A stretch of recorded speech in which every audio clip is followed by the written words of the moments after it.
Hello friends, അമ്മൂസ് കിച്ചണിലേക്ക് എല്ലാവർക്കും സ്വാഗതം. ഇന്ന് ഞാനിവിടെ ഉണ്ടാക്കാൻ പോകുന്ന നല്ല തേങ്ങ വറുത്തരച്ച ഒരു കടലക്കറിയാണേ.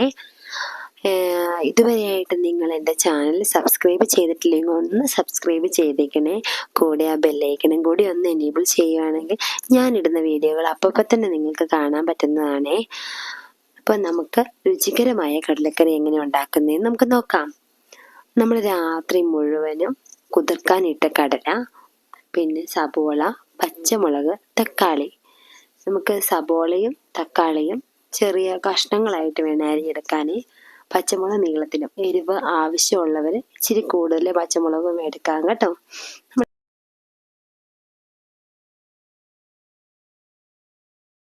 നമുക്ക് കുക്കറിലേക്ക് കടലയും പച്ചമുളകും തക്കാളിയും സബോളയും കൂടി ചേർത്ത് കൊടുക്കാം. അതിനകത്തോട്ട് ആവശ്യത്തിനുള്ള വെള്ളം നമുക്ക് ചേർത്ത് കൊടുക്കാവേ. നികക്കെ വെള്ളം കിടക്കാവുള്ളൂ, ഒരുപാട് വെള്ളമായി പോകരുതേ.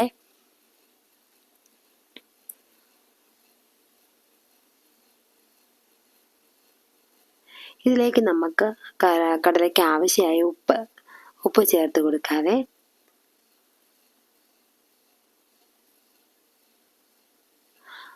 അതിലേക്ക് നമുക്ക് കുറച്ച് മഞ്ഞൾപ്പൊടിയും കൂടെ ചേർത്ത് കൊടുക്കാം. കുറച്ച് കറിവേപ്പിലയും കൂടെ ഇട്ട് നമുക്ക് നന്നായിട്ട് വേവിച്ചെടുക്കാവേ.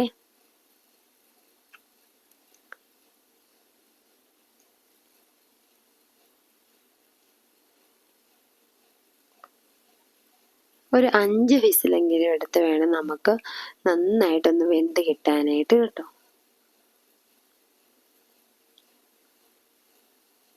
നമുക്ക് ഇതിന് കടലക്കറിക്ക് ആവശ്യമുള്ള തേങ്ങ ഒന്ന് വറുത്തെടുക്കാം. നമുക്ക്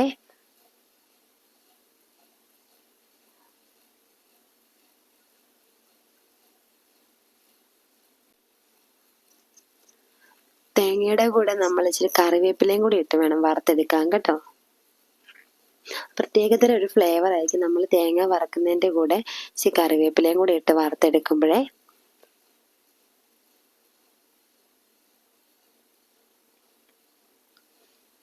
നല്ലപോലെ വറുത്ത് എടുക്കണം.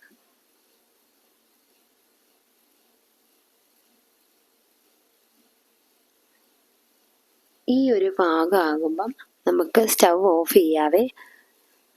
തീ ഓഫ് ചെയ്യുന്നതെന്ന് വെച്ചാൽ കരിഞ്ഞു പോകാതിരിക്കാനാ കേട്ടോ. തേങ്ങ വല്ലാതെ കരിഞ്ഞു പോകും. അപ്പം ഈ തേങ്ങയിലുള്ള ചൂടും തേങ്ങയ്ക്ക് ചെറുതായിട്ട് എണ്ണയൊക്കെ ഉള്ള കാരണം ആ ഒരു ചൂട് നല്ലപോലെ കാണും. അതിനകത്തോട്ട് നമുക്ക് പെരിഞ്ചീരകം ഇട്ട് കൊടുത്ത് നമ്മളൊന്ന് വറുത്തെടുക്കുവാണേ. ആ ഒരു ചൂടിൽ കിടന്ന് നമുക്ക് മൂത്താൽ മതി കേട്ടോ. നമുക്ക് പൊടി ഇട്ട് കൊടുക്കാവേ.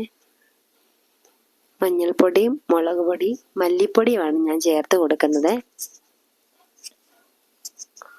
നമുക്ക് നന്നായിട്ടൊന്ന് മൂപ്പിച്ചെടുക്കാം. അപ്പം ഈ സമയത്ത് നമുക്ക് ചെറുതായിട്ടൊന്ന് തീ വെക്കാം കേട്ടോ. നമ്മൾ ആ പൊടിയുടെ ഒരു പച്ച മണം ഉണ്ടല്ലോ, അതൊക്കെ ഒന്ന് പോകണം. നമുക്ക് നന്നായിട്ട് വറുത്തെടുക്കണം. കരിഞ്ഞു പോകുകയും ചെയ്ത് കരിഞ്ഞു പോയി കഴിഞ്ഞാൽ കറി കൊള്ളത്തില്ലാതായി പോവുകയെ. നന്നായിട്ട് വറുത്തെടുക്കുകയും ചെയ്യും. നന്നായിട്ട് നമുക്ക് കടല വെന്തോന്ന് നോക്കാവേ. നല്ലതുപോലെ വെന്തിട്ടുണ്ട്. എയർ കളഞ്ഞിട്ട് വേണം കുക്കറൊക്കെ തുറക്കാൻ കേട്ടോ. നന്നായിട്ട് വെന്തിട്ടുണ്ട്. നമുക്ക് ഇതിനകത്തുനിന്ന് കുറച്ച് കടല എടുത്ത് മാറ്റി വെക്കാവേ. ആറിക്കാൻ വെക്കാം.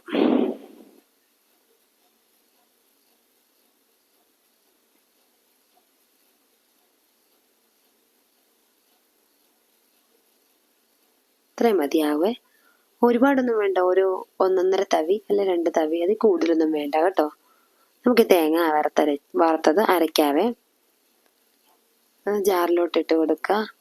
കുറച്ച് വെള്ളം കൂടെ ചേർത്ത് അരയ്ക്കാം.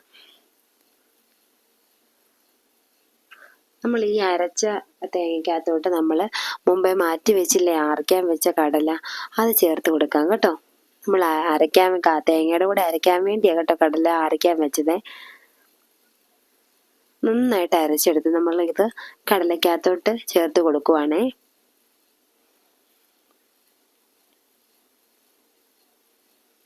നല്ലപോലെ ഇതുപോലെ വെന്ത് കിട്ടണം കേട്ടോ. നമുക്ക് തേങ്ങ ഇതിനകത്തോട്ട് ഒഴിച്ചു കൊടുക്കാം. ഒരു പ്രാവശ്യമെങ്കിലും നിങ്ങൾ ഇതുപോലെ ഒന്ന് ചെയ്ത് നോക്കണം. നല്ല രുചിയാണേ. നമ്മൾ തേങ്ങയുടെ കൂടെ തന്നെ നമ്മൾ കടലയും കൂടെ അരയ്ക്കുന്ന കാരണം നല്ലൊരു രുചിയും നല്ല കറിക്ക് നല്ലൊരു കുറുകിയിരിക്കുന്ന ചാറും നല്ല ടേസ്റ്റുമാണ്. നിങ്ങൾ ഉണ്ടാക്കി നോക്കണം കേട്ടോ. നമുക്കിതിനകത്തോട്ട് ആ ജാറ് കഴുകി വെള്ളം കൂടി അങ്ങോട്ട് ഒഴിച്ചു കൊടുക്കാവേ.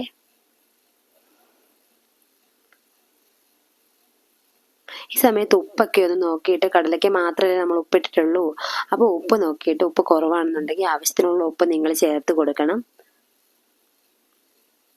പിന്നെ എരിവ് കൂടുതൽ ആവശ്യമുള്ളവർ പച്ചമുളകിൻ്റെ എണ്ണം കൂട്ടാം കേട്ടോ, അല്ലെ മുളക് പൊടിയുടെ ആണെങ്കിലും കൂട്ടിയാൽ മതി.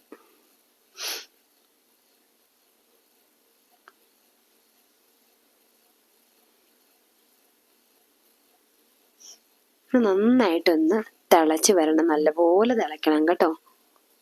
നന്നായിട്ട് തിളച്ച് വന്നിട്ടുണ്ടേ.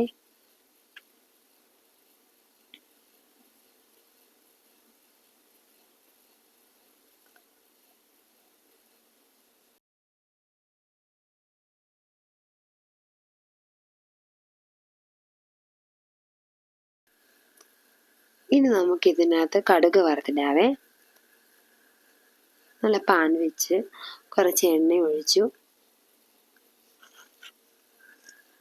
എണ്ണ നന്നായിട്ട് ചൂടായതിന് ശേഷം അതിലേക്ക് നമ്മൾ കടുക് ഇട്ട് കൊടുക്കുവാണേ.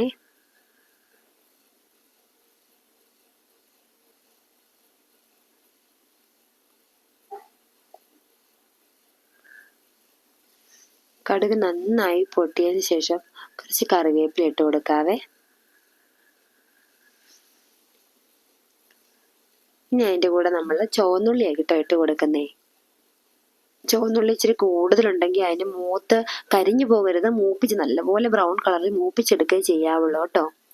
അല്ല, ആ ഒരു ചുവന്നുള്ളിയുടെ മൂത്ത ആ ഒരു ഫ്ലേവറും കൂടെ വരുമ്പോൾ കടലക്കറിക്ക് പ്രത്യേക ടേസ്റ്റാണ് കേട്ടോ. നിങ്ങൾ അതുപോലെ ചെയ്ത് നോക്കണം കേട്ടോ.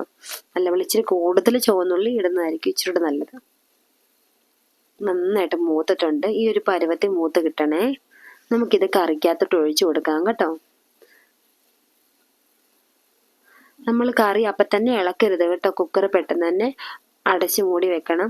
നല്ലപോലെ ആ ചൂടൊക്കെ അങ്ങ് പോയതിന് ശേഷം നമ്മൾ തുറന്നു നോക്കുക. നന്നായിട്ട് ഇളക്കി കൊടുക്കണേ. അപ്പം നമ്മൾ ആ കറിയുടെ നമ്മൾ വറുത്ത ആ ഉള്ളിയുടെ ഒക്കെ ആ ഒരു ഫ്ലേവർ നല്ലപോലെ കറിക്കകത്തോട്ട് ഇറങ്ങിയിട്ടുണ്ട്. നല്ല കുറുകിയിരിക്കുന്ന കണ്ടോ, നല്ല അടിപൊളി കടലക്കറിയാണ് ഇത്. അപ്പത്തിൻ്റെ കൂടെയും ഇടിയപ്പത്തിൻ്റെ കൂടെയും പുട്ടിൻ്റെ കൂടെയൊക്കെ നല്ല ടേസ്റ്റ് ഉള്ളൊരു കടലക്കറിയാണ് കേട്ടോ. നിങ്ങളിതൊന്ന് ട്രൈ ചെയ്ത് നോക്കണം. അടിപൊളി എന്ന് പറഞ്ഞാൽ അടിപൊളി കടലക്കറിയാണ് കേട്ടോ. എല്ലാവരും ട്രൈ ചെയ്ത് നോക്കി ഫീഡ്ബാക്ക് അറിയിക്കണേ. Thank you.